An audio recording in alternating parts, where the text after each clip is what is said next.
официјално, така? Добро. Добар ден, почитувани колеги, почитувани студенти, почитувани гости, сите кои што го следите сите овие активности на Универзитетот Гоце Делчев во Штип и на Универзитетскиот спортски и културен центар. И мене ми е чест да најавам започнување на уште еден вебинар од серијата на едукативни вебинари кои што се поттикнати од Универзитетскиот спортски и културен центар со поддршка секако на Универзитетот Гоце Делчев од Штип и на сите професори и студенти кои што се вклучени тука. И денеска ова е трет поред вебинар од серијалот Петок во 5, на кој што споделуваме различни сознанија и идеи за тоа како можеме да го подобриме здравието, како можеме да го подобриме квалитетот на нашиот живот преку различни сегменти, вклучувајќи спорт, физичка активност, исхрана и се она што е дел од здравието и она што значи здравието како една целина и квалитетен начин на живот.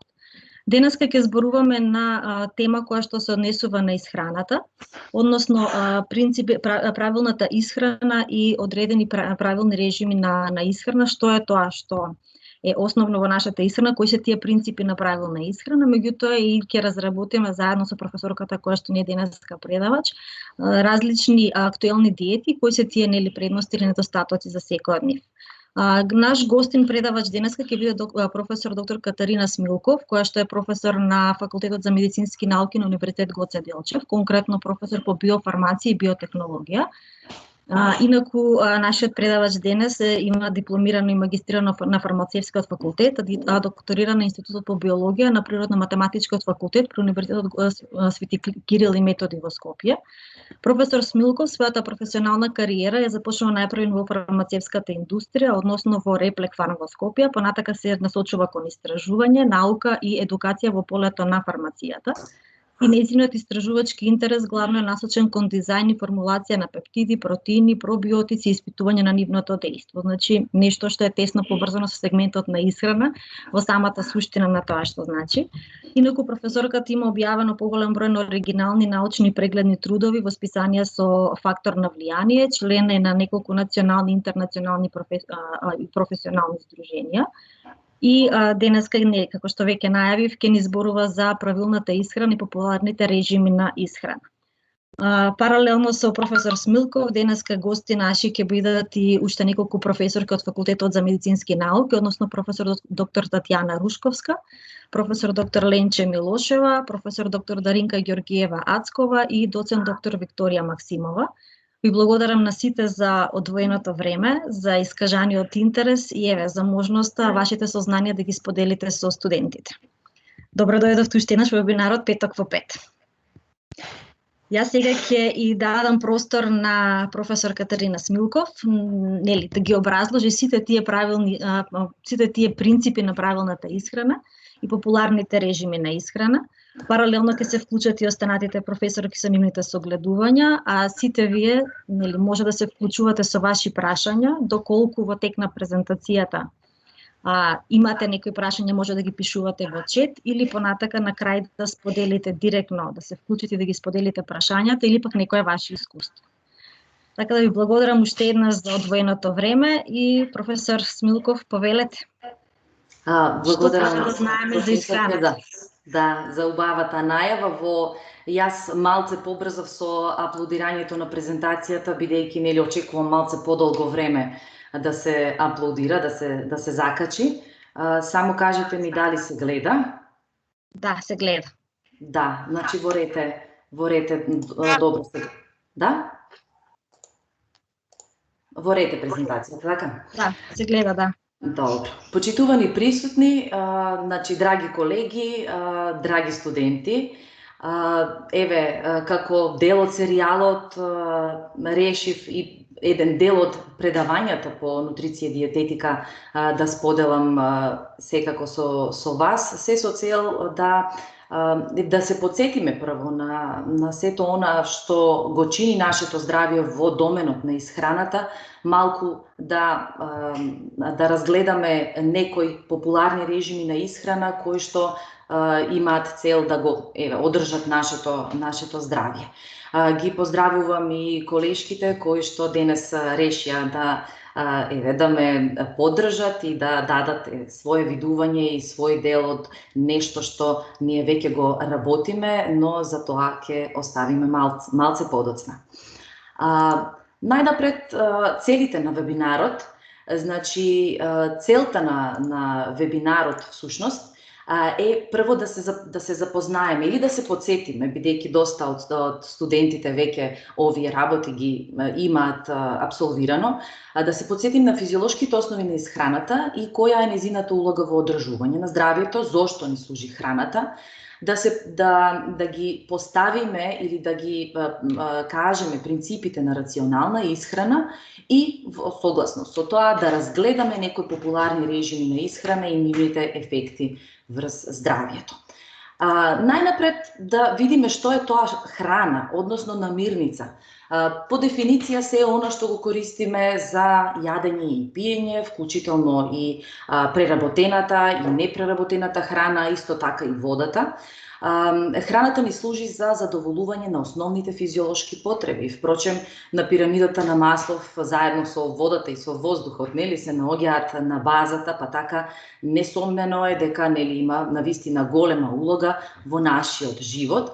И секое предавање за храна не би било тоа ако не се цитира таткото на западната медицина, Хипократ, кој што дал една многу интересна мисла, која и ден денес не само што се цитира, туку се дискутира околу неа, нека храната биде твојот лек, а лекот твоја храна. Мене лично многу ми се допаѓа ова изрека, особено заради тоа што јас по професија сум фармацевт и границата помеѓу храна и лек често пати ја дискутираме со студентите, во смисол дека една намирница, односно една храна не може да ја има функцијата на лек, кој се користи за определено фармаколошко дејство, за корекција на определени состојби или за дијагностика, но несомнено е важна исхраната во нашиот живот, во смисол дека истата може да предизвика определени медицински состојби или да олесни симптоми,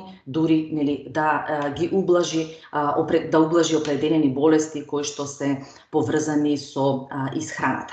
Па така, всушност, доколку функцијата на храната не е лек, вистински лек, што всушност представува таа? Која е функцијата на храната?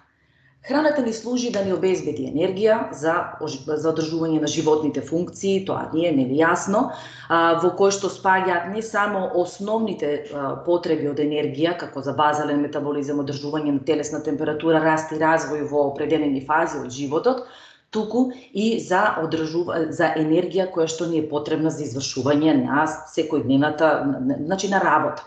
Исто така храната има и градбена улога, која градбена улога повеќе ја припишуваме на протеините, односно влегува состојките од храната, влегуваат во изградбата на нашиот организам, а секако и заштитна улога, особено во делот на имунолошкиот систем.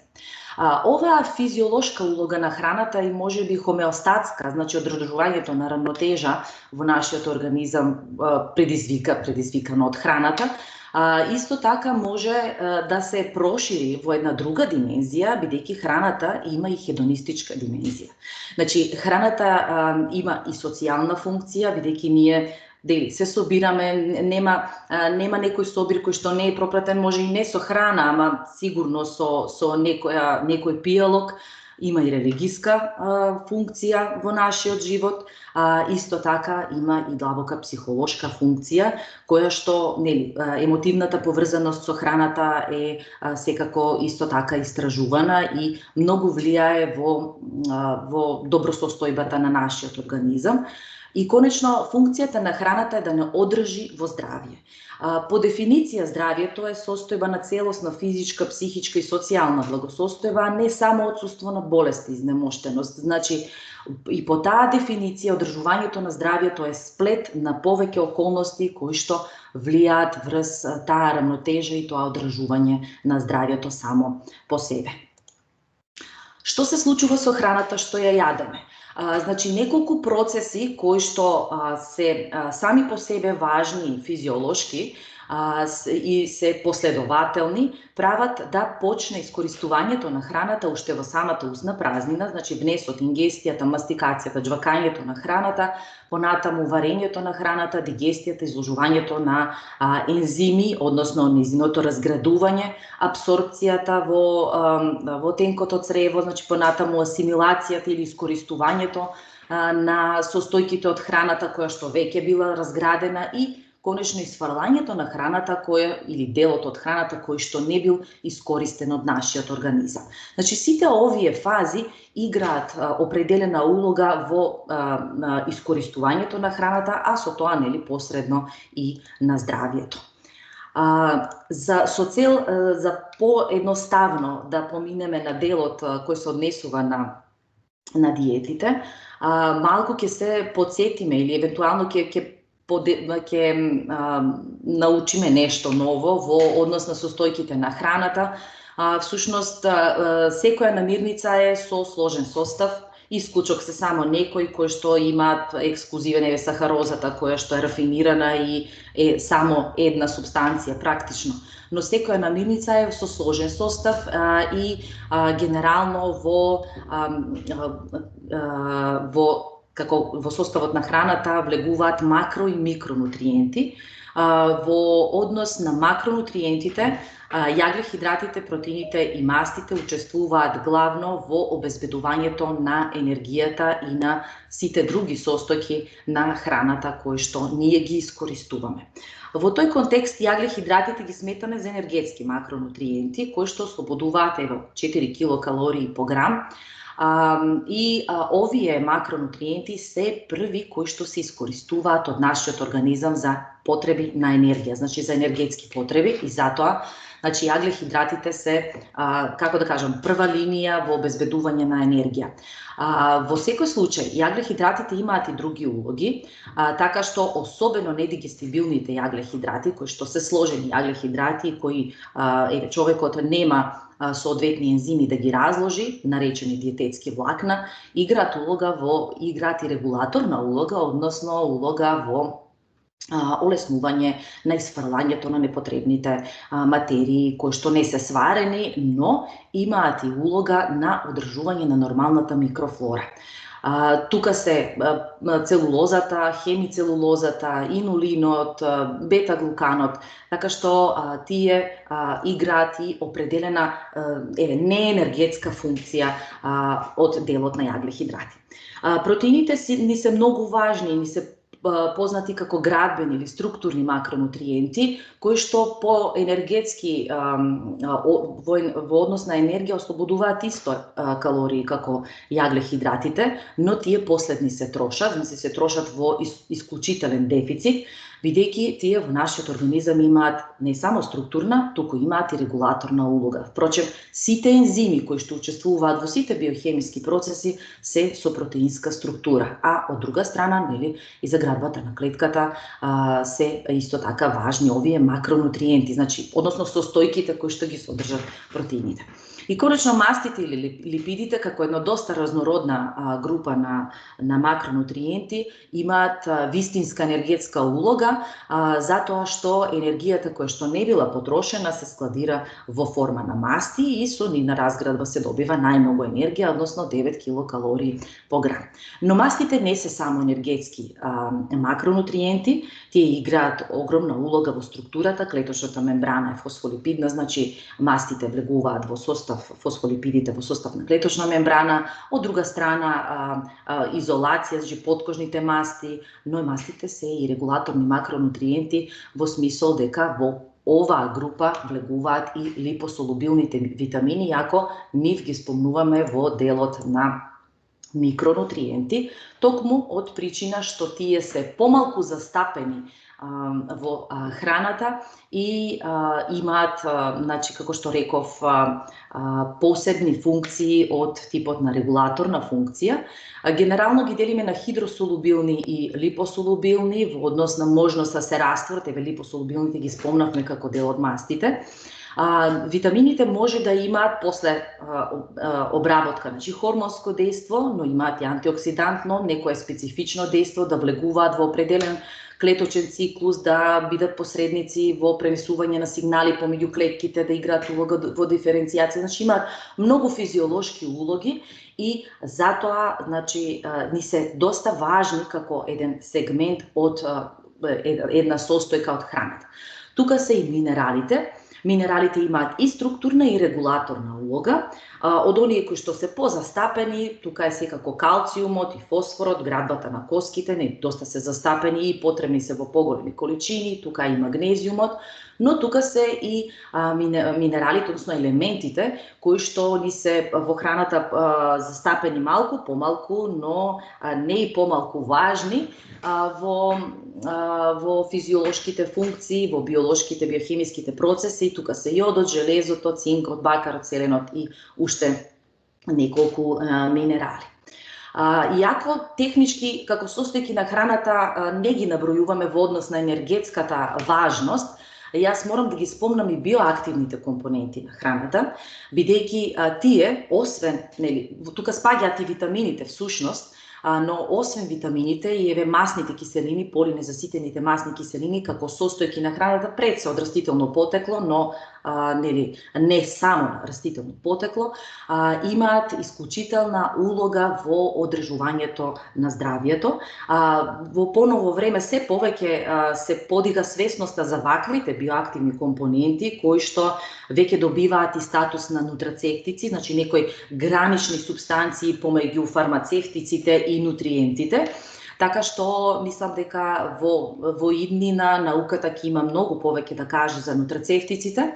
Тука се, да речеме, органосулфурните субстанции, секако полифенолите кои делуваат како антиоксиданси, каротеноидите кои се провитамини на витаминот А, да речеме, некои алкалоиди, некои други фитоактивни компоненти за кои што веќе се утврдува со инвитро и виво студии дека имаат определени здравствени ефекти.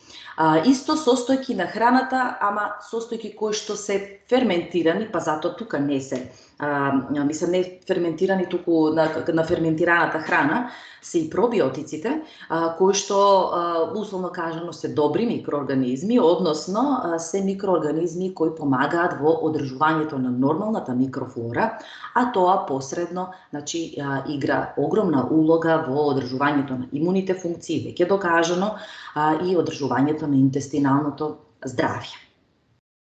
Сега, кога ги знаеме состојките на храната, да разгледаме што се тоа принципи на рационална исхрана и дали не се тоа воопшто некои принципи по кои што буквално слепо мора да се следат, но тие се во согласност со биохемиските процеси кои што се одвиваат и се всушност чекори кои што треба да се следат со цел да се постигне еден избалансиран оброк во текот на денот, во текот на месецот, независно. Прво нешто што ни е најважно е од храната да ја добиеме енергијата. Значи да ги задоволиме енергетските потреби на организмот. Енергетските потреби се разликуваат, јасно е, во зависност од полот, од возраста, во зависност секако од стилот на живот, односно физичката активност. Па на следната табела која што е достапна, значи енергетските потреби може да се пресметаат, значи има и формули за пресметки, но во овој случај не би се задржувала на тоа.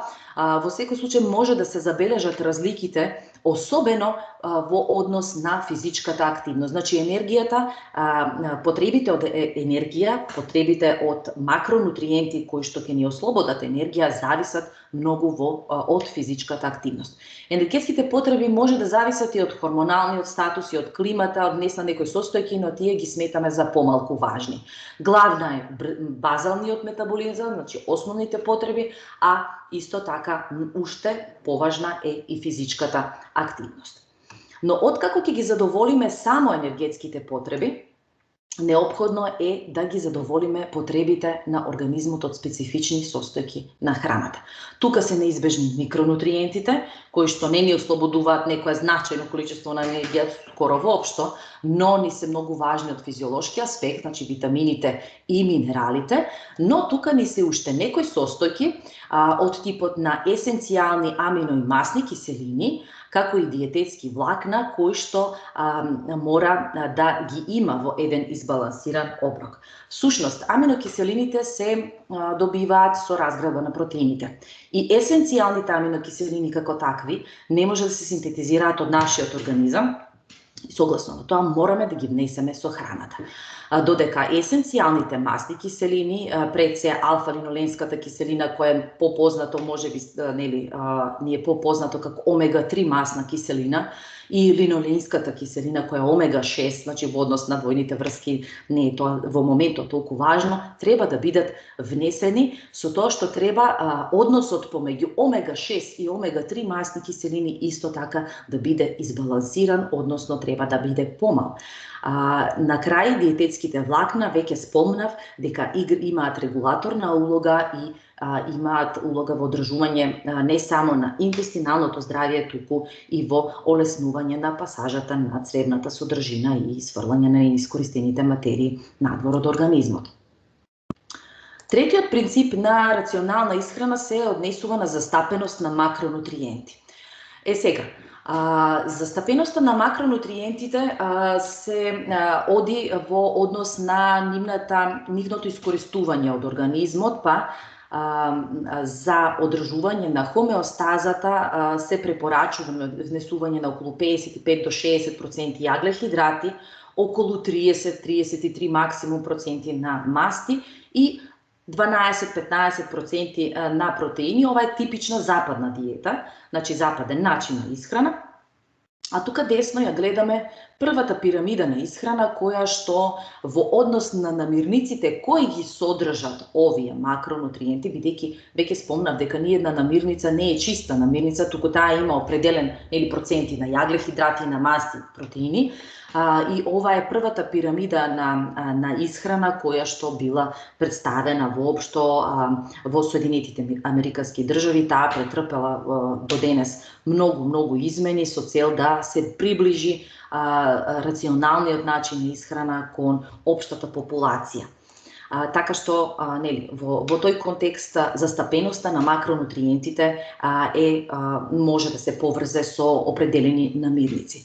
Зошто баш 15%, зошто баш 30% или 55% јаглехидрати?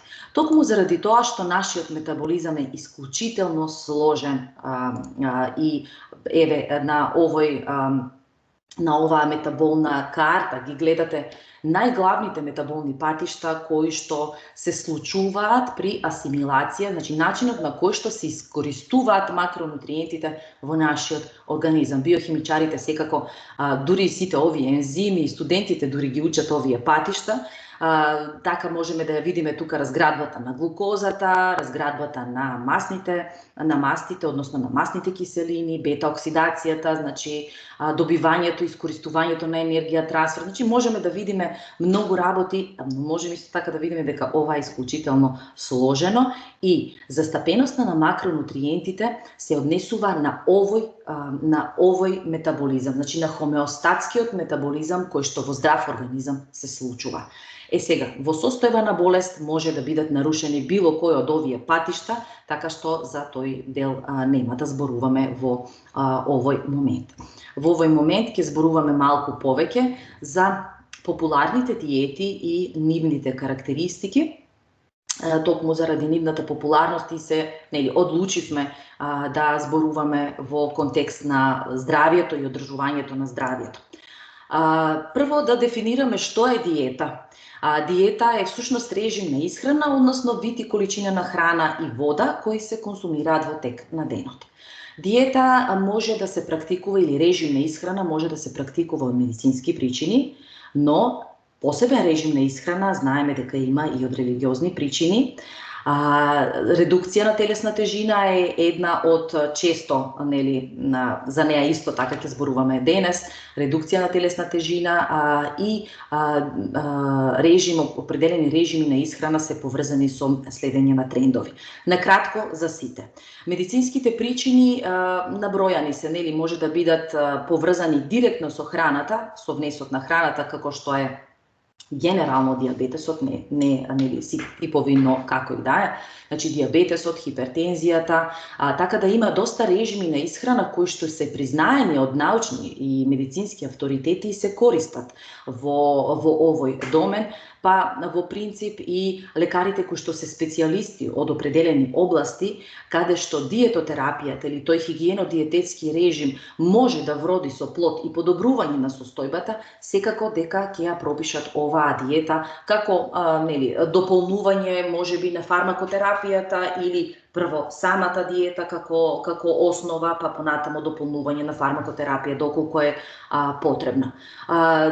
Режимот на исхрана од религиозни причини нема премногу да го коментирам, бидејќи нели секоја религија има некоја храна која што е забранета или во текот на целиот живот или не се препорачува, или во определен период, па нас ни се познати постите во сите всушност религии. Нешто што е многу актуелно и од секогаш било актуелно се диетите за редукција на телесна тежина, кои што во принцип може да се сместат многу лесно и во диети од медицински причини, заради тоа што дебелината е болест сама по себе и намалувањето на телесната маса секако дека е една медицинска причина за да се ординира, значи ваква редукциона диета, иако кај нас кога ќе се каже диета, обично се мисли на редукција на телесна тежина. Сега, режимите на исхрана кои што се во врска со следење на некои трендови се, да речеме, популарните детокс диети, кои што наводно го ослободуваат организмот од токсини, иако, професорката Даринка ни е тука, значи, нашиот организам има своји механизми на ослободување од или инактивирање на ксенобиотици, кои што днес на еднодневен или повеќе дневен режим не би вродил со некаков детокс плод. Така што тука се тие диетите кои што возможуваат многу брзо намалување на телесната тежина, така наречени краш диети. Кај нас диетата од чорба од зелка, не знам дали воопшто сте чуле, ама се консумира само еден тип намирница, една чорба која што цело време се конзумира и на тој начин се постигнува намалување на телесна тежина, иако беше тренд, мислам дека сега воопшто не сум чула дека е во употреба.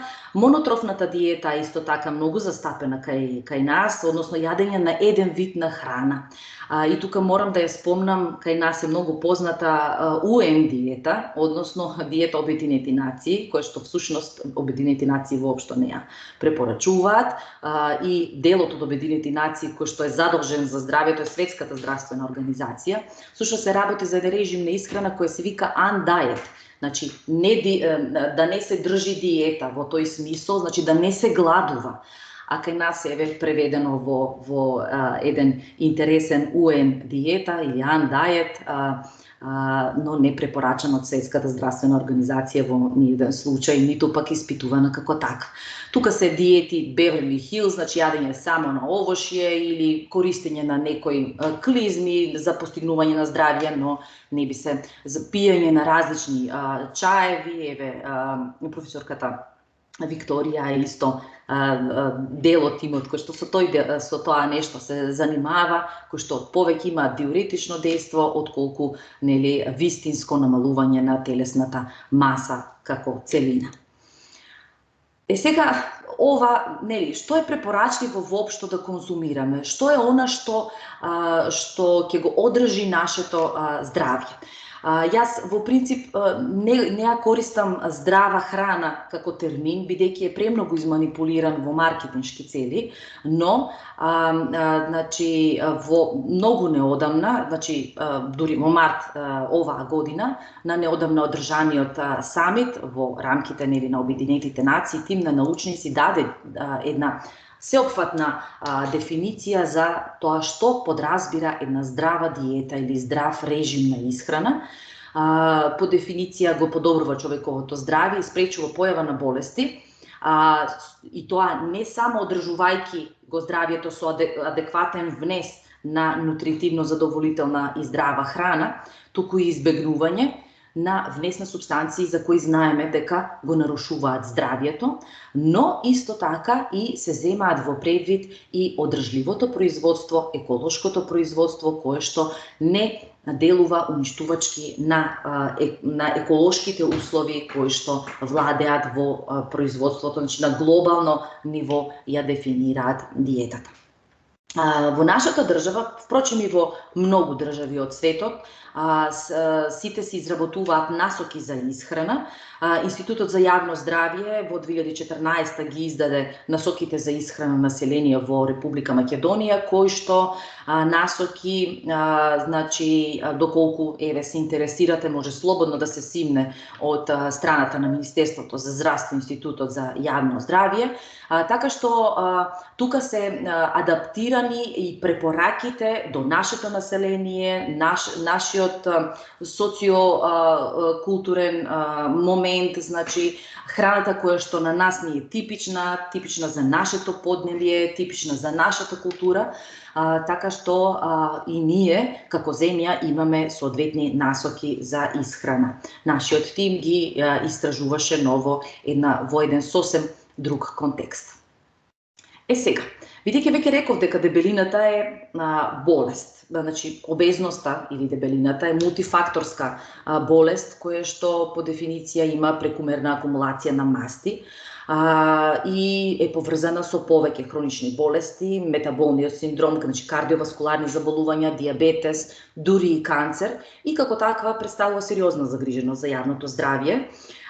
И генерално главната причина за дебелината е енергетски дисбаланс помеѓу она што го внесуваме и потрошувачката, она што го трошиме како енергија. Иако за дебелината се знае дека не е само внесот, туку се работи и за комплекс од генетски, биолошки, психосоцијални исто така фактори, па третманот на дебелина се препорачува да биде мултифакторски, односно повеќе насочен.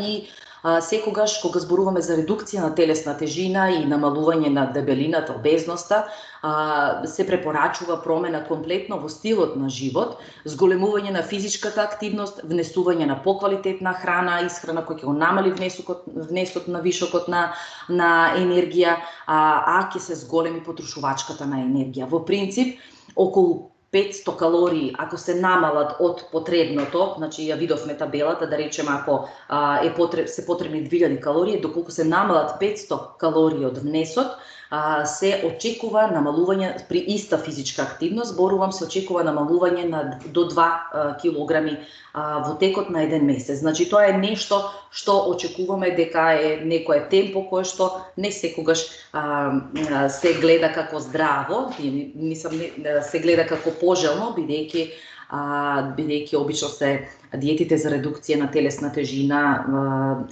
се сака да се постигне ефект за еден месец или 2 месеци. Всушност, кај сите диети кои што ќе ги разгледаме, навистина многу диети се достапни, некои се комерцијални, некои имаат една основа, други имаат друга основа, сите се секако за намалување на телесната тежина.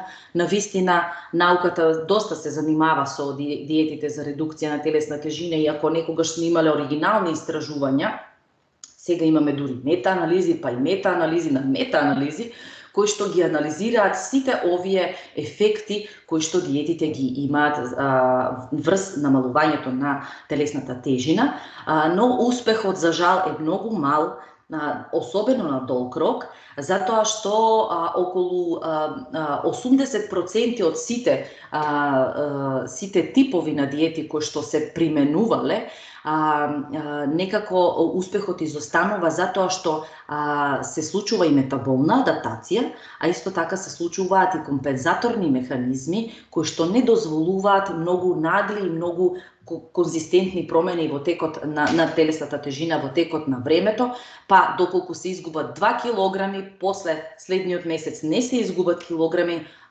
значи сите оние кои ги практикуваат диетите се обесхрабруваат и како такви ги напуштаат диетите, и затоа успехот е често пати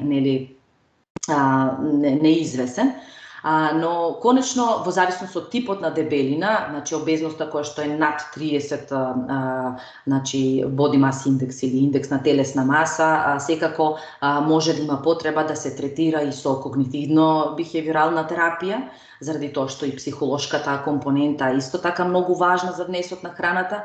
Доколку нема успех со диетотерапија и психотерапија, секако тука е фармакотерапијата, па се користат комбинации на повеќе видови на лекови со повеќе механизми на дејство, и на крај може да се прибегне и кон баријатриска хирургија со цел да се намали тој внес на храна, а со тоа и внес на енергија и предизвикување на тој енергетски дисбаланс. Генерално диетите за редукција на телесна тежина се во еден прегледен труд кој што е многу нов, кој што обработува нешто што е најново во делот на диетотерапија, се поделени на диети кои што користат застапеност, кои што манипулираат всушност со застапеноста на макронутриентите, диети кои што се базираат на ограничување на некои само намирници, и диети кои што се базирани на временскиот интервал помеѓу оброците, и на кратко ќе ги разгледаме сите.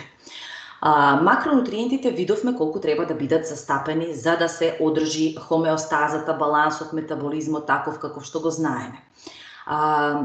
Од овие диети можеби најпопуларни се протеинските диети, како што се Аткинс, кетогената диета, токму заради тоа што се постигаат многу брзо ефекти. Се намалува внесот на јаглехидрати, значи вкупниот енергетски внес на јаглехидрати се намалува, како што може да се види на сликата. За таа сметка, значи намалениот внес на јаглехидрати ќе ја намали секрецијата на инсулин, а ќе зголеми секрецијата на глукагон, значи основата е секако хормонска, и понатаму ќе се промовира оксидацијата на масти. При тоа, значи, организмот прави метаболна адаптација, да како извор на енергија не ја користи глукозата пред се, туку ги користи кетонските тела. И затоа овие диети се повеќе кетогени диети, и многу популарната ЛЦХ исхрана е всушност таква кетогена диета. Всушност, кетогената диета пред да се користи за намалување на телесна тежина, веќе доста години се користи и за намалување на епилептичните напади, бидејќи изворите како кетонски тела се смета дека ја намалуваат фреквенцијата на епилептични напади. И во тој контекст се забележало дека се намалува телесната тежина, па кетогените диети се користат за оваа намена. Како и да е, ако се погледне во однос на внесот на калории, значи во однос на првиот принцип на рационална исхрана, сите овие диети се нискокалорични, значи не се изокалорични. Значи не можете да внесете иста количина на енергија, а да очекувате резултати во однос на намалувањето. Повторно се работи за тој баланс помеѓу внесот и потрошувачката, односно треба да се секако да се создаде дисбаланс. Овие диети се уште ја интригираат научната јавност, бидејќи од една страна постигаат брзи ефекти, ама од друга страна има и несакани ефекти. Значи, тука се главоболката, лошиот здив или халитозата, која што потекнува од генерирањето на кетонски тела, грчеви во мускулите, слабост, додека ефектите на липемијата, гледате дека многу липиди се внесуваат за сметка на другите макронутриенти, ефектите на липидите студиите објавуваат контроверзни резултати, дали или не е намален ризикот од кардиоваскуларни заболувања. Сепак, не можеме да го избегнеме фактот дека овие диети се доста ефикасни на краток рок. Сега, диетите базирани на временски интервал помеѓу оброците исто така во поново време добиваат многу на интерес, така нареченото intermittent fasting или испрекинато јадење, кое што всушност оди повторно кон обезбедување на негативен енергетски биланс.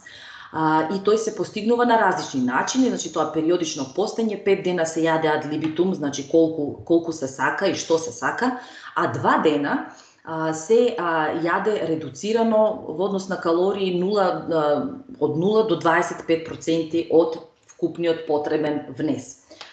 Наизменичното постење, еден ден се јаде ad libitum, значи колку се сака, а другиот ден се постигнува истиот внес од 0 до 20% од препорачаниот дневен внес. Јасно е дека тука се прави редукција на калориите, на внесот на калории, па се очекува дека ќе има ефекти и врз телесната маса. Временски ограниченото јадење во тек на денот е една поблага верзија на овие предходните два режими на исхрана.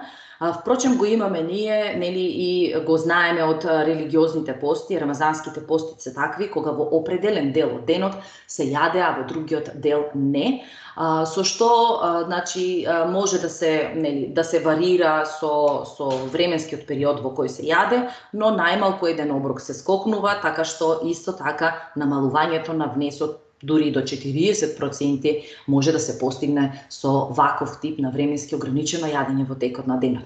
Тука ќе ја спомнам хронодиетата, бидејќи кај нас е многу популарна.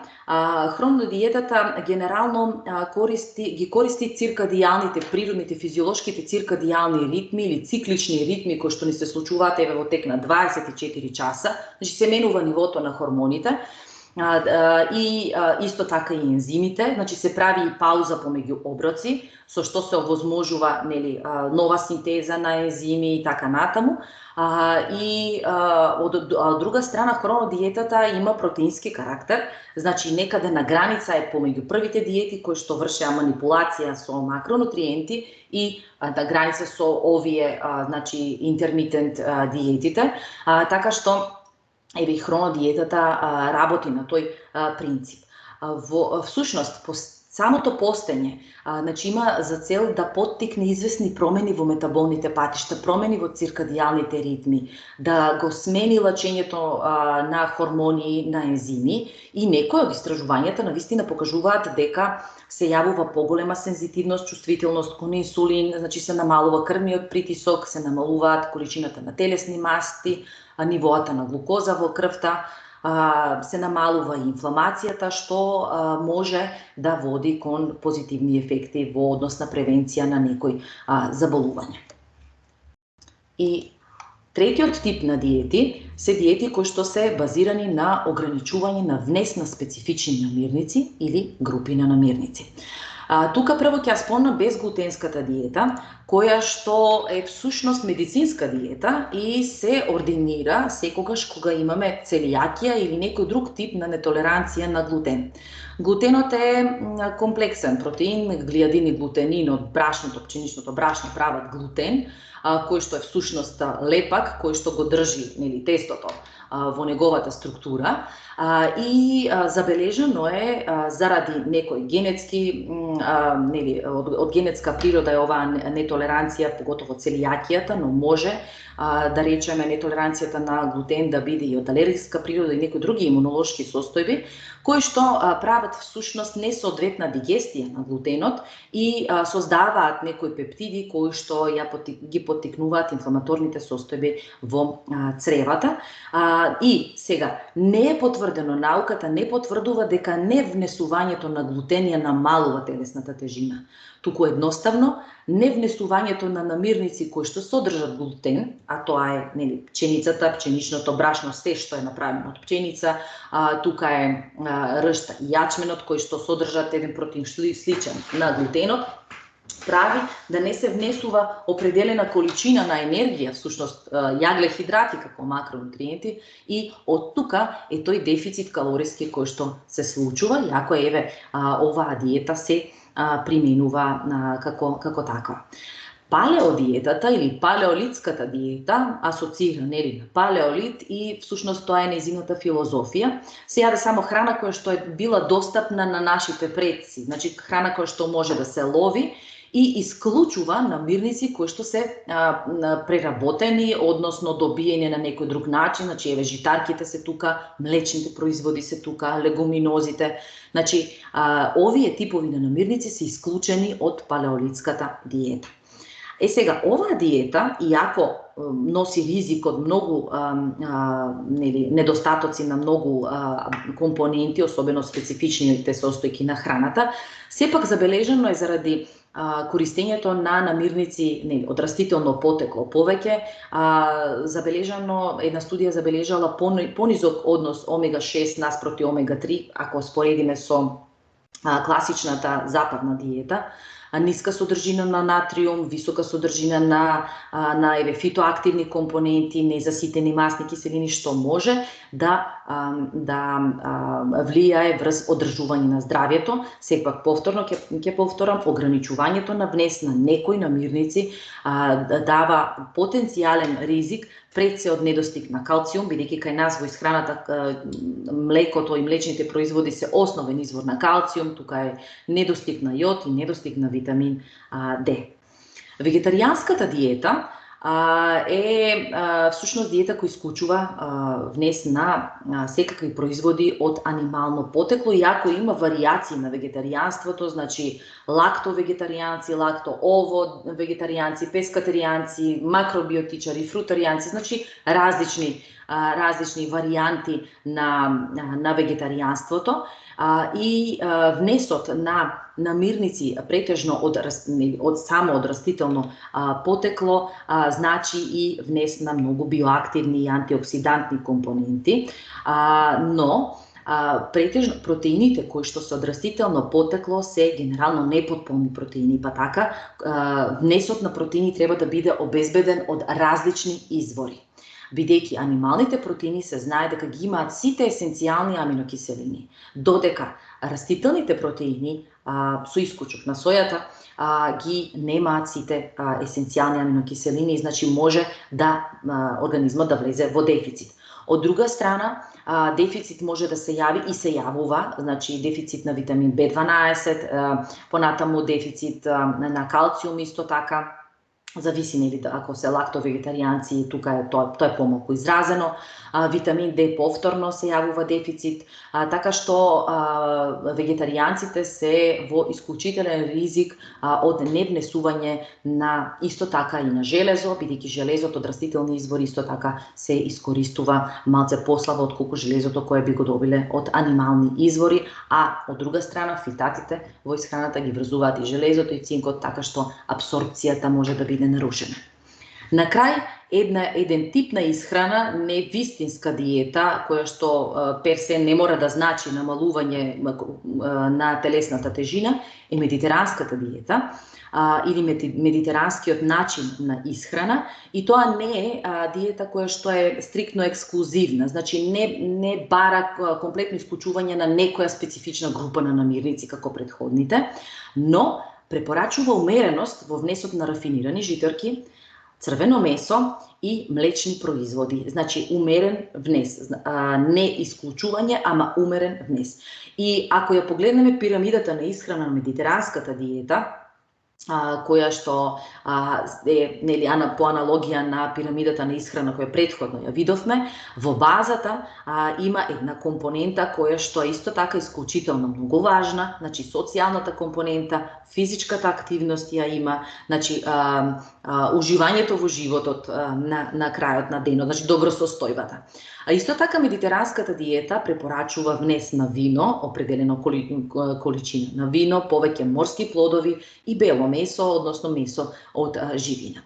Медитеранската диета го интригира, значи ја интригира научната јавност веќе подолго време, дури едно 30 години, и како таква постојано е предмет на истражувања и на интерес, бидејќи таа промовира користење на храна со висок нутритивен квалитет. Можете да видите дека во оваа пирамида скоро и да не гледаме некој кутивче, конзерва, преработена храна, туку генерално се работи за храна како што ја гледаме. Значи, или малку обработена, или во однос на обработката на храна не премногу термички обработувана, и за медитеранската диета веќе постојат доста докази дека ја подобрува контролата на гликемијата во крвта кај пациенти со диабетес тип 2, понатаму ги намалува маркерите на инфламација, односно на воспаление, факторите на ризик од појава кардиоваскуларни болести,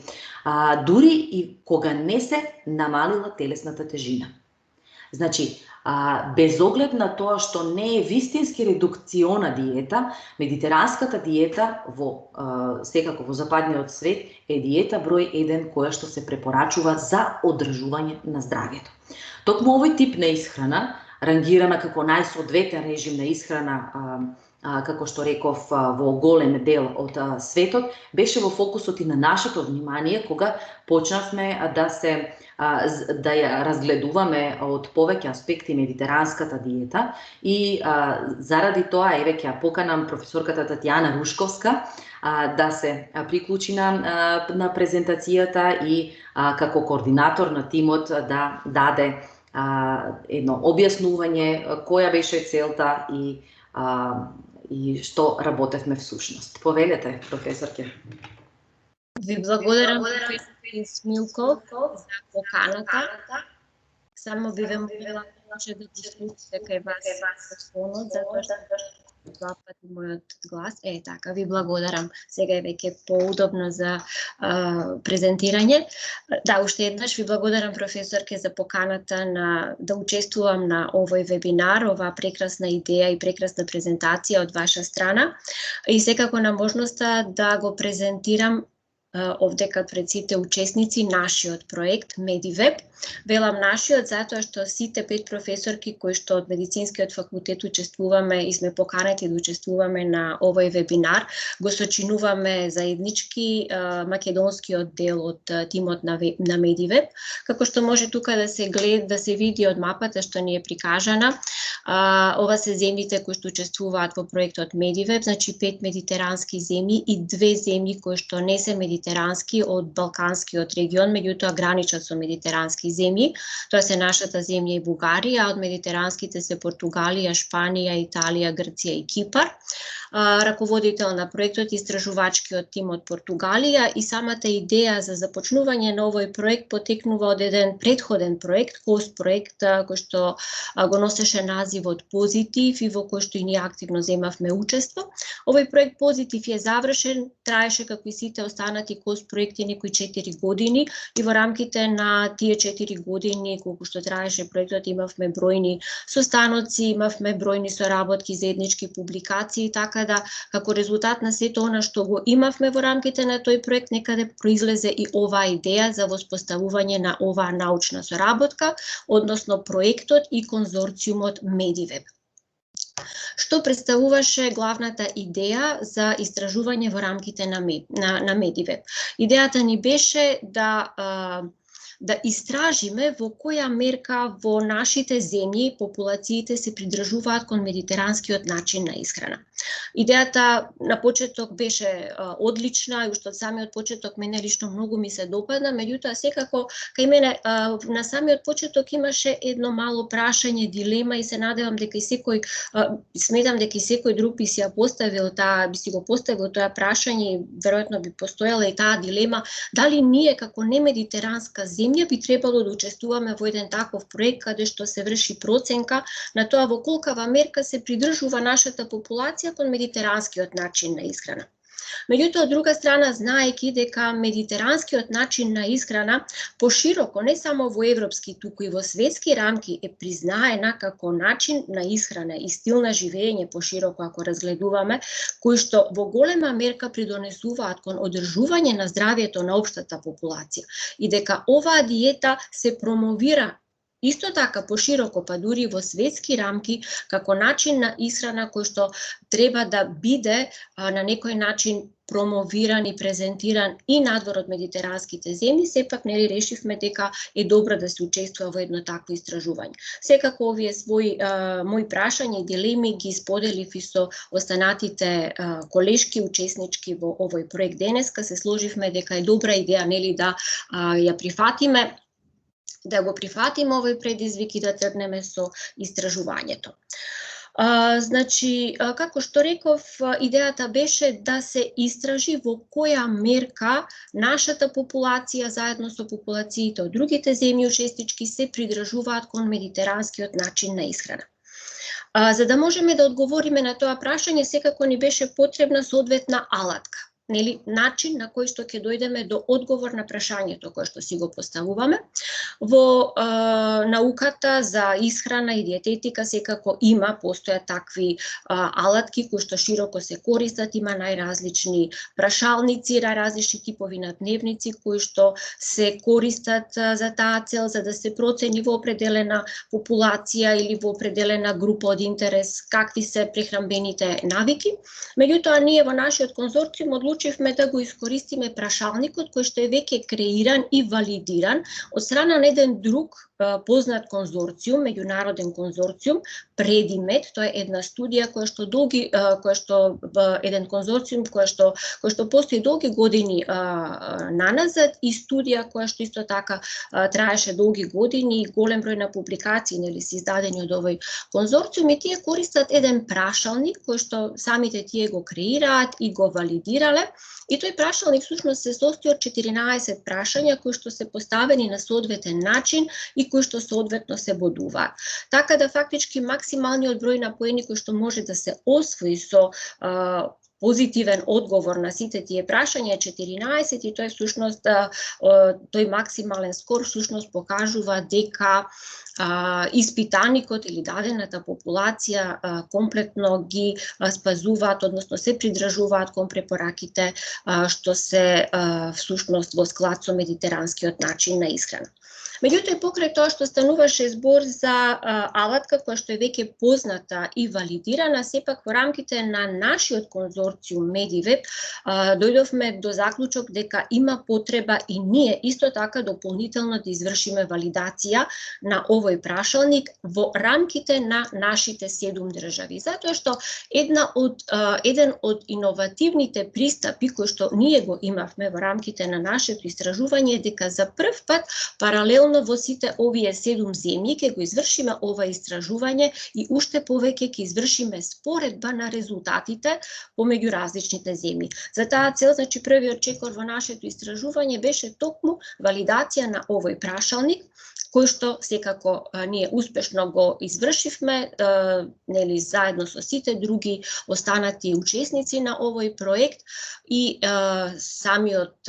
самите резултати од таа валидација се веќе објавени во една од овие публикации кои што тука ни се прикажани на овој слайд, и резултатите од овој првиот дел на истражување всушност ни покажа дека овој прашалник за нашиот конзорциум, за нашето истражување представува солидна, валидирана алатка со која што можеме понатаму да продолжиме во следниот чекор во нашето истражување.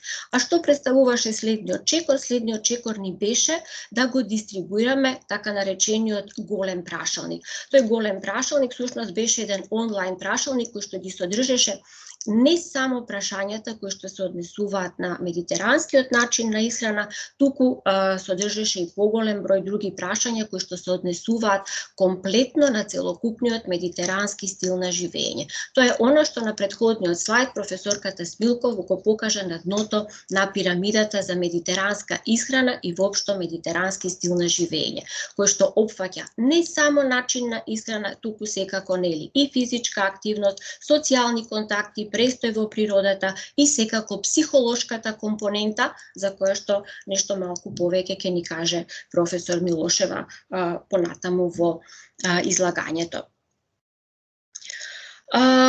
Како што кажав, значи тој големиот прашалник го дистрибуиравме онлайн и имавме за цел некаде околу 500 испитаници да анимираме да одговорат на тој прашалник. За среќа бевме успешни, односно успеавме да ја достигнеме бројката ништо помалку од 500 испитаници кои што одговорија на тој прашалник и за што сме искрено многу благодарни, затоа што како резултат на нивните одговори ние успеавме да добиеме една солидна база на податоци кои што понатаму статистички се обработуваат.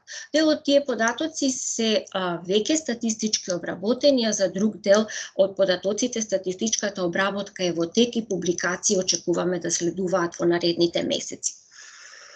Она што е обработено досега се резултатите кои што се однесуваат токму на медитеранскиот начин на исхрана, на делот што се однесува на медитеранската диета.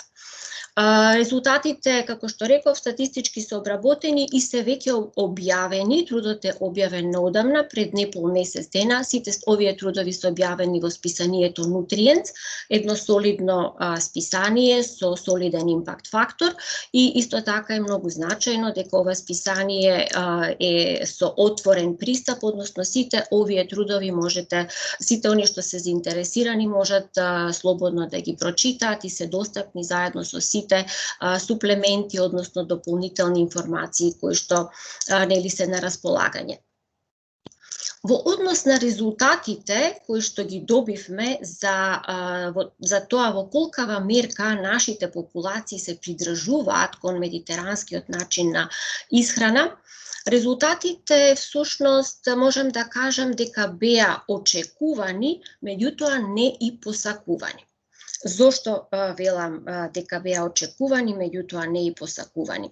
Ќе кажам накратко само за земјите кои што се типично медитерански земји, односно 5 земји од медитеранскиот регион. За нив резултатите покажаа дека во последно време, веќе долги години наназад, тренд е дека и покрај тоа што медитеранската диета природно потекнува од тие земји, се помалку и помалку нивното население ги следи принципите на нивната традиционална исхрана. Имено, ако го имаме оној скор од 14 поени и се очекува дека добар скор за медитеранска диета би бил некаде над 10, ниту една држава не ја постигна таа вредност. Сите има значително пониски вредности на тој скор на медитеранска исхрана, согласно нели критериумите на предимет прашалникот, што е далеко од очекуваното. И всушност и истражувачите од медитеранските земји се свесни дека и покрај кампањата која што континуирано кај нив се спроведува за враќање назад кон нивната традиција што представува медитерански начин на живот и медитерански начин на исхрана, се уште и покрај, пак речам, континуираните кампањи, се уште не се постигнуваат целите кои што тие би очекувале и би посакувале да ги видат. Согласно ова, верувам дека можете и да претпоставите дека резултатите кои што беа добиени за балканските земји кои што граничат со медитерански земји, а тоа се нашата земја и Бугарија, беа уште полоши, односно еве во однос на скорот за кој што говорев и бројките кои што ги добивме, за нашата земја средна вредност на овој скор според предимет прашалникот изнесуваше 5,3. Што е во рангот на ниско придржување кон медитеранската диета. Сега, секако ќе се сложите дека медитеранската диета во нашата земја не е традиционална диета. Ова истражување го направивме за да видиме нашата популација според она што нормално се исхранува и нели стилот на исхрана кој што нормално го има во нашата популација, колку ние можеме да кажеме дека она што секојдневно го консумираме е во склад со оние препораки кои што се дадени за медитерански начин на исхрана, а за кои што нели рековме дека на некој начин се широко прифатени, дека представуваат начин на исхрана кој што во голема мерка придонесуваат кон одржувањето на здравјето. Друго значајно што го добивме како информација во ова наше истражување е тоа што успеавме да идентификуваме кои се тие моменти, кои се тие точки во онаа пирамида која што претходно ја прикажавме, каде што секоја од популациите кои што се испитувани, вклучително и нашата популација, сме најслаби, односно покажуваме најлоши резултати. Тоа се всушност оние потенцијални места каде што во иднина би можеле со едукација на населението, со различни промотивни мерки, едукативни кампањи и така натаму, да влијаеме на општата популација за да го подобри својот начин на исхрана и колку што е можно повеќе, нели, да придонесеме кон подобрување на општото здравје на популацијата. За мене може би прилично неочекувано, меѓутоа секако нели ова може да представува и секако представува тема на разговор и на дискусија понатаму. Резултатите за нашата земја покажаа дека исклучително малку консумираме зеленчук, овошје, мешунки и јаткасти плодови. Знаејќи дека нашата земја е поднебје каде што има прилично многу зеленчук, овошје, мешунките исто така ни се прилично застапени, јаткастите плодови исто така ни се достапни. Секако тоа се елементи од онаа пирамида на медитеранска исхрана каде што во иднина со соодветни кампањи, едукации би можело многу да се влијае на нашето население, на општата популација, да нели се подобри начинот на исхрана, повторно ќе речам, во интерес на одржување на општото здравје. Секако, ова истражување е првично, прелиминарно, може да се дискутира многу по резултатите од овие истражувања, пак ќе речам сите овие публикации се достапни, може да се дискутира во однос на сезонските разлики, во однос на економскиот момент, во однос на многу нешта кои што нели понатаму можат да се истражуваат и во рамките на овој конзорциум и секако пошироко. Само уште два моменти да не должам, би сакал исто да кажам во однос на резултатите.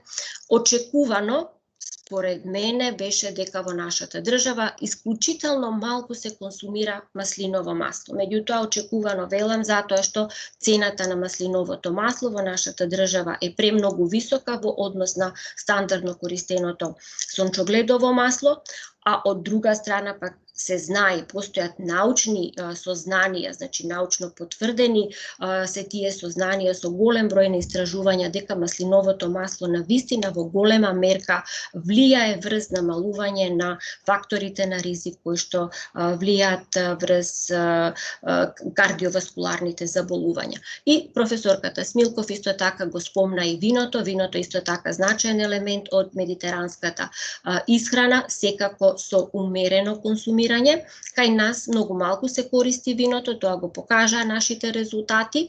Има критериум, нели, една чаша вино уз јадење е нешто што е сосема доволно за да се внесат оние биоактивни компоненти кои што се присутни пред се во црвеното вино, а за кои што исто така има бројни научни сознанија дека делуваат на ниво на генска експресија, длабоко во клетките, за да всушност на некој начин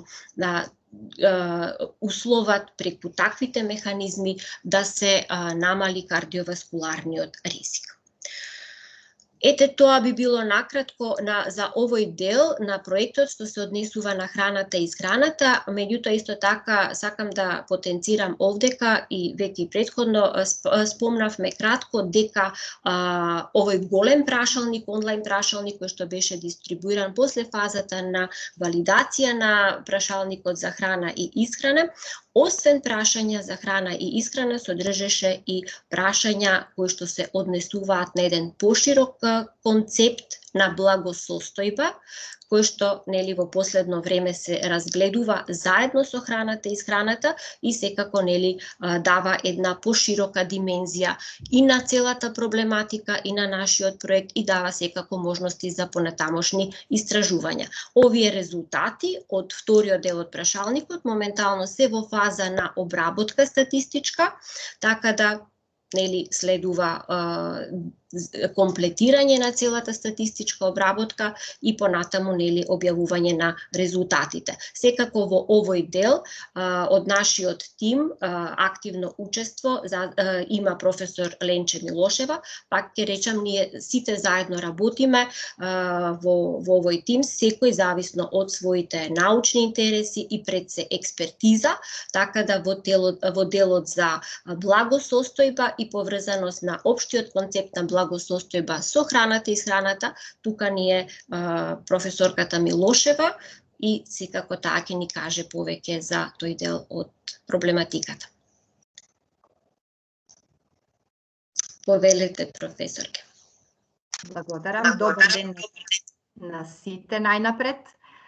Благодарам професорке Рушковска пред се, не само за дадениот збор, туку и за можноста да присуствувам во овој проект. Благодарам на професорката Катарина Смилков за поканата, бидејќи секогаш чест и задоволство ми е да учествувам на настани кои ги организира посебно Универзитетот Гоце Делчев Штип, а ова е од посебна важност затоа што како што кажи професорката Рушковска, имавме и уште имаме и натаму, верувам дека ќе имаме извонредна соработка заедно со уште двете професорки, професорката Даринка и професорката Викторија.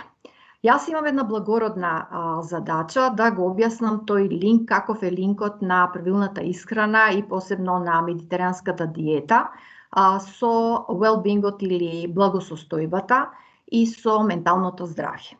Секојаш кога се спомнува well-being или благосостојба, сега некако почна поприемчиво и во македонското поднебје да се користи. Мене прва асоциација ми е дефиницијата на Светската здравствена организација за ментално здравје, според која ментална здравје не е само отсуство на ментална болест, туку и нешто повеќе. Тоа е како ние минуваме низ животот, како се чувствуваме, односно се мисли на здравјето, на здравствената, социјалната, економската и субјективната димензија на благосостојбата.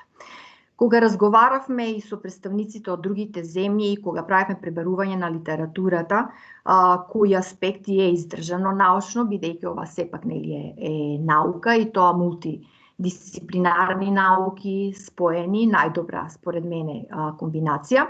Кога правиме пребарување на литературата на систематските прегледи и метаанализите, она што се покажа како емпириски издржано се два аспекта од субјективната димензија на благосостојбата, тоа е хедонистичката и еудемоничкиот дел од благосостојбата, односно аспекти.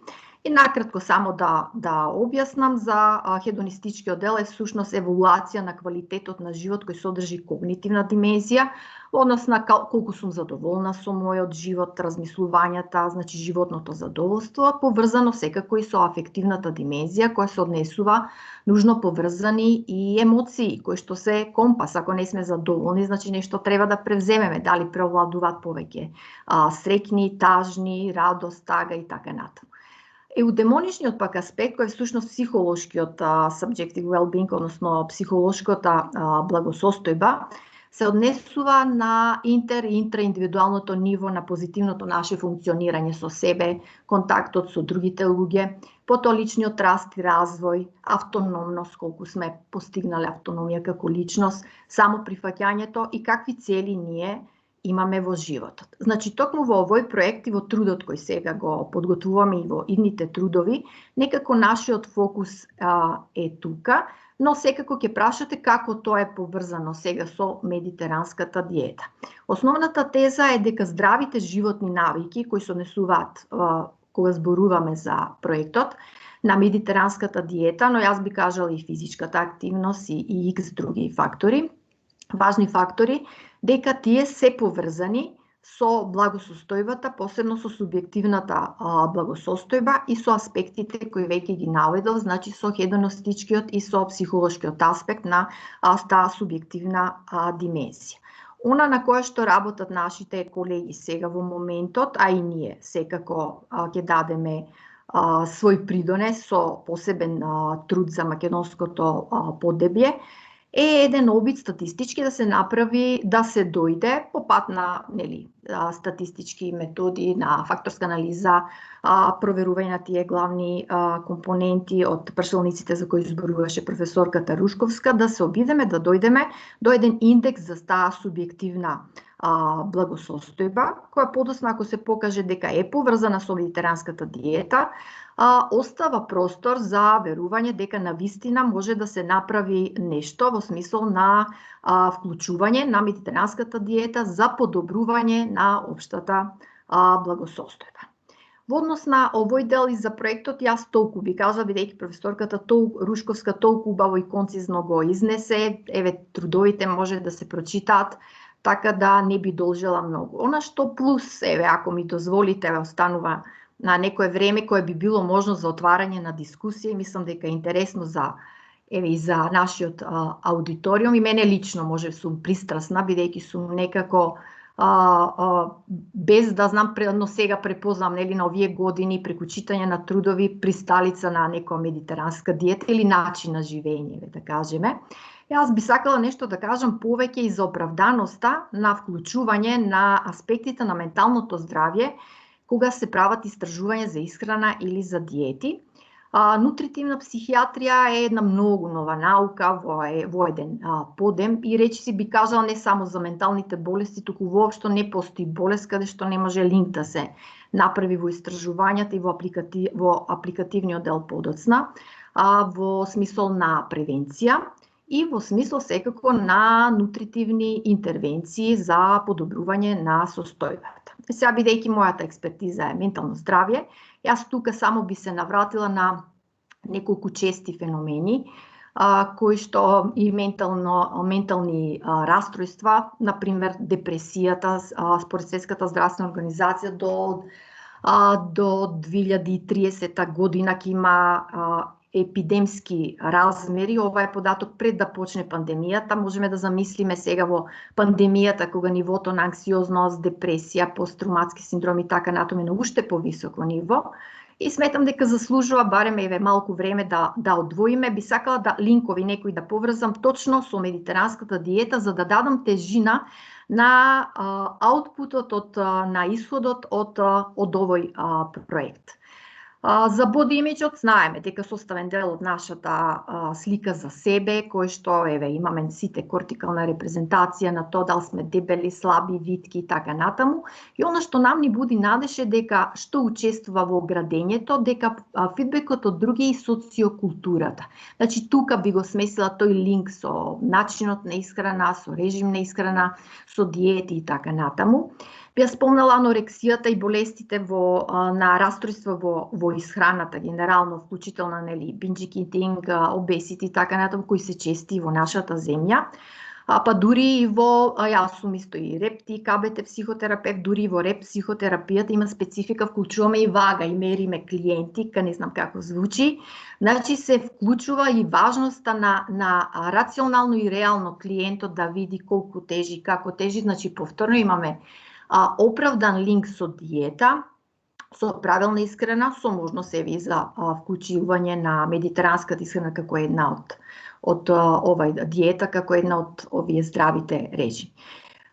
Почнав за депресијата, па еве некако не ми се прескокнуваше анорексијата, пак накратко ќе се навратам. Кога се подготвувавме за проектот, но и за вебинарот пак се навратив, најдов многу сериозни мета-анализи и системски прегледи, систематик ревјуа, на кинески колеги, например 21 студија, пронајдов од 10 земји во кои што покажуваат дека токму медитеранската диета придонела за намалувањето на нивото на депресивност и со тоа на некој начин спречување. Јас би кажала клинички, би се изразила ако е тоа пред клинички синдром и уште не е во групата, и уште не е онсетот и појавноста на првата епизода од големата депресија, тогаш сме учествувале некако во превентивниот дел. Потоа колеги од Индија исто 5-6 студии поврзаност покажуваат на депресијата и така натаму. Немам интенција да ги редам сите тие студии, сакам да заклучам дека јас сметам дека сериозни научници секогаш кажуваат едно но,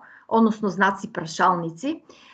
Сакам да нагласам еден друг дел внимателно со сите овие, значи секако дека отвараат мали прозорчиња за нови истражувања и се многу важни за можности и апликативноста на здрава и правилна исхрана и медитеранската, но сакам да нагласам дека покажуваат само асоцијативна врска на поврзаност, но не и каузално. Затоа некако имав потреба да го нагласам тоа. Во однос на интервенциите, искуствата со депресиите, една позната е SMILES trial. Тоа се рандомизирани контролирани проби кои според мене се многу сериозни, клинички, во кои е вклучена исто така диета на возрастни со major depression, со голема депресија, и резултатите покажа дека по 12 недели, мислам дека околу 67 возрастни биле вклучени со major depression, со голема депресија, дека имало подобрување, секако што ме рандомизирана контролна проба, другите варијабли се држани под контрола. Во однос на анксиозноста како болест, како ментална болест, нема толку голем успех, морам да кажам, и нема ни толку многу истражувања. И некако не ми се прескокнуваше и ќе завршам во интересна време за дискусија деменцијата, кој исто така е ендемски вид и кој што е навистина, како и сите други ментални болести, ја милувам и пред студентите да кажам, една тажни приказни и тажни судбини во кои е и семејството, не само оној кој што има деменција. Идејата од каде е за Алцхајмеровата, посебно деменција како метаболичка болест, е од таму дека влијае на мозокот, посебно поврзаноста помеѓу биохемиските процеси на внес и преработка на храна кои што влијаат на промените во мозокот. И колешките сигурно претходно што зборува повеќе знаат за таа заедница од вируси, бактерии и други микроби кои во дигестивниот систем можат да влијат на појавноста и на прогресивноста на деменциите. Каде е линкот на диетите и ризикот од деменција? Она што не можеме да го направиме, значи не сме семокни, тоа е секако не можеме да влијаеме на гените и на возраста, односно да се појави деменцијата. Кога зборувам за превенција за деменција, мислам на вежбите, на когнитивниот тренинг, но и диетата, превенција во која смисол да се појави подоцна или да не е толку прогредиентна, да не се влетува прва веднаш прогредиентно во другите фази. Но тоа сепак е човечки, хумано и значи многу на личност која што ја има оваа болест. И би заклучила во однос на деменциите дека е важно што јадеме, затоа што тоа влијае на старењето на нашиот мозок и влијае на промената на когнитивните функции.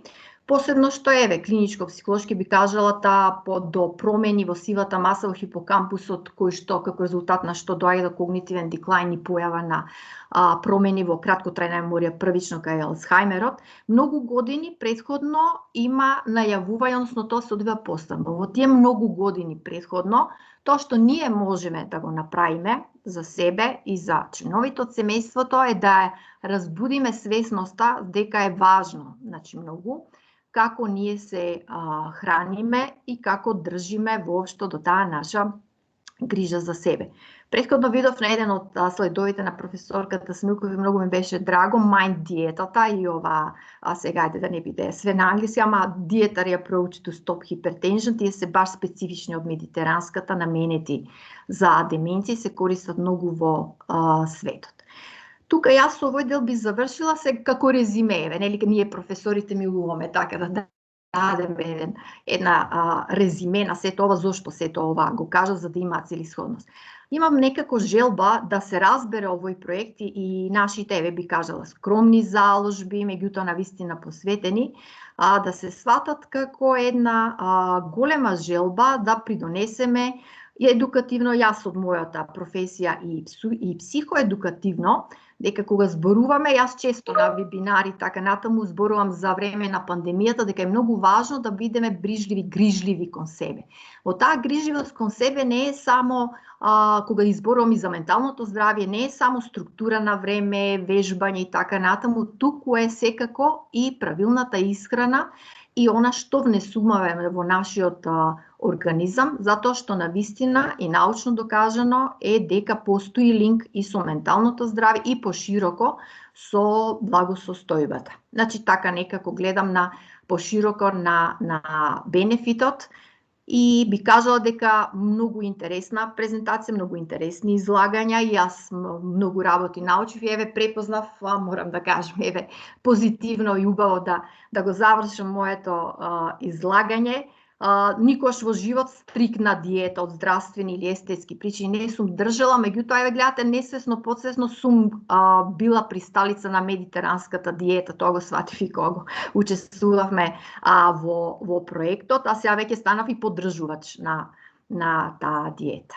Јас ви благодарам за одвоеното време и ќе ми биде драго ако има дискусија, секојаш ако не дозволи времето, нашите мејлови ние, еве, сега лично поради пандемијата не, меѓутоа сме достапни за организирање нели на други настани. Ви благодарам уште еднаш, ми беше и чест и задоволство.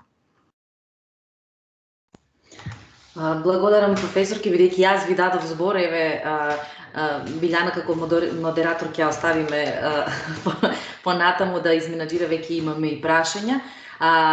Благодарам многу на тоа што се вклучивте и ги објаснивте сегментите кои што ние ги истражувавме и со тоа ја збогативте и презентацијата. Јас би продолжила со делот од заклучок, бидејќи презентацијата нели мора да има некаков заклучок, овој сегмент, особено за диетите, без оглед дали диетата е медицинска, дали е за намалување на телесна тежина, ама еве, ако бидејќи за тоа најмногу зборуваме, важно е придржувањето на режимот на исхрана. И важно е неоткажувањето, кога нема да се видат некои очигледни резултати. Но исто толку важно е за да се одржи здравието, бидејќи некој неизбежно ќе држи диета и ќе избере некоја диета со помош на нутриционист, со помош на лекар, фармацевт без оглед, или лично еве заради лично интересирање и лично залагање, без оглед каква да биде диетата, треба да се практикува високо квалитетна и разновидна храна. И тоа е всушност целата филозофија во обезбедувањето на сите три принципи на рационална исхрана. Сега, доколку се сака да се постигне комплетен ефект на диета, неизбежна е физичката активност. И всушност таа провејува и низ целата презентација, бидејќи физичкото здравје е исто толку важно и колку и физиолошката состојба, менталната состојба е исто така. Така што физичка активност не само што треба да се практикува, туку би требало да е задолжителна, утврдено е, многу анализи утврдиле дека физичката активност повторно влијаејќи дури и на хормоналниот баланс може да помогне, значи не само заради калорискиот дефицит, туку и заради други придобивки може да помогне во намалувањето на телесната тежина. Всушност, бавењето со физичка активност беше основа на оваа серија вебинари петок во пет, која што ја договарахме со професорката Билјана Попеска.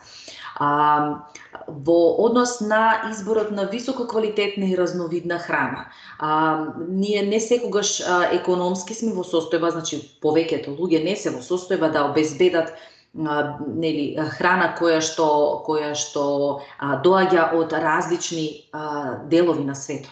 Во тој смисол мислам на различните не само додатоци, замени на оброци кои што можат да се купат и се релативно скапи, туку зборувам за овошјата и зеленчуците што доаѓаат некаде од различни страни на светот. Така што ние, заради тоа што најблиску сме до медитеранската исхрана, ние сепак имаме основи да одржиме една балансирана диета, еден балансиран оброк да се составиме во текот на ден без разлика сами или со помош од некој кој што специфично се занимава со оваа проблематика, и со тоа да го задржиме своето здравје што е можно подолго. И на крај, наместо заклучок, се што е во спротивност со природата е нешто што може да го наруши здравјето и секогаш балансот, рамнотежата, хомеостазата е во основа на сите процеси, така што задржување на здравјето всушност се мисли на одржување на хомеостазата и балансот. Значи, таа умереност во се треба да се практикува и лично, и не само професионално, сметам дека умереноста е клуч кон долг живот. Впрочем, овие филозофии не се нови, не ги измисливме ние, почнавме со Хипократ, завршуваме со Хипократ, значи дури и нашите предци знаеле за овие важни сегменти од животот и важноста за исхраната. Впрочем, и Хипократ сметал дека сите болести почнуваат во гастроинтестиналниот систем, што не е апсолутно точно, ама во секој случај дека имаат врска со гастроинтестиналниот систем, тоа се покажува од повеќе истражувања. Јас би завршила тука и ви благодарам на сите што останавте, малце го пробивме терминот и делот за прашања секако малце го, како да кажам, го скративме. Мислам дека самото препознавање дека некој сака да се грижи за својата исхрана и за своето здравје е дополнителен поттик и за нас кои што промовираме или учествуваме во промоција на здравјето, во подобрување на јавното здравје. Препознавањето дека има потреба е првиот чекор. Сега понатаму на сите нас индивидуално е како ќе пристапиме кон одржување на нашето здравје. Ви благодарам и се надевам дека одговоривме на некои прашања, а тие што не одговоривме, повелете. Ви благодарам, професор Смилков, и исто така голема благодарност и до професор Ручковска и професор Милошева за сите истакнати аспекти. Мене ми е драго што опфативме многу интересни моменти за исхраната. Исхраната е едно огромно подрачје, за кое што нели можеме да зборуваме со часови и можеби и со денови, меѓутоа сепак успеавте накратко да ни ги образложите тие основни принципи на исхрана и да патиме моменти од тоа што е доста популарно денеска. Јас мислам дека ќе се сложите со мене дека медиумите на секаде околу нас сме испреплетени со безброј информации кои што зборуваат за исхраната. Многу примери на тоа, нели, ефикасна диета, кратко време, постигнати резултати и така натака, меѓутоа не гледаме некој фидбек од луѓето кои што практикувале одредена диета после 3, 4, 5 месеци или можеби 6 месеци. Што се случува тогаш? Какви се ефектите тогаш? Дали имаме некои нуспојави или не? Што значи дека многу дезинформации се шират во целиот овој простор и е важно вака преку ваков тип на предавање да имаме научни и докажани факти и податоци за тоа што е правилна исхрана, што е тоа што треба да практикуваме и така натаму. Јас ви благодарам уште еднаш од името на организација, меѓутоа од името на сите учесници овде. Се надевам дека сите ќе се сложат со мене. И ме радува што имаме голем број на прашања кои што би повикала едно по едно да ги одговарам, а сите оние кои што се заинтересирани слободно да ги поставуваат своите прашања во чет или пак доколку сакаат да се вклучат или пак можеби да споделат и свое некое лично искуство. Само пред да ги прочитам прашањата, сега ќе кажам дека и вие неколку пати напоменавте, меѓутоа не смееме да заборавиме какво е значењето на физичката активност во целиот овој процес и дека правилната исхрана и физичката активност се во една синергија и неопходно е да одат заедно и паралелно, бидејќи само единствено тогаш можеме да имаме и добри резултати, меѓутоа и долготрајни резултати кои што ќе имаат позитивни ефекти во однос на здравјето. А недостатокот и на едното и на другото секогаш нели дава и недостаток на резултат или пак резултати на краток рок. Се надам дека се сложите сите околу тоа. И сега одиме со прашањата. Јас предлагам да им дадеме простори на сите оние кои што не слушаат, да одговориме на се оно што го поттикнавте вие како прашање за тек на вашата презентација и излагање. Едното прашање е од Никола Бошков кој што прашува како влијаат апчињата за слабење во организмот. Еден интересен коментар дека конзумирањето на вино во тиквешијата е повеќе од нормалното. Предпоставам ќе се сложиме дека умереноста е важна, ама ќе се сложиме и вино и ракија, но насоките за правилна исхрана дадени од кои ги спомнав претходно од Институтот за јавно здравје, не дефинираат определена количина на алкохолни пијалоци, која што е граница, умерена доза, ако можам така да се изразам. Инаку ќе се сложите дека иако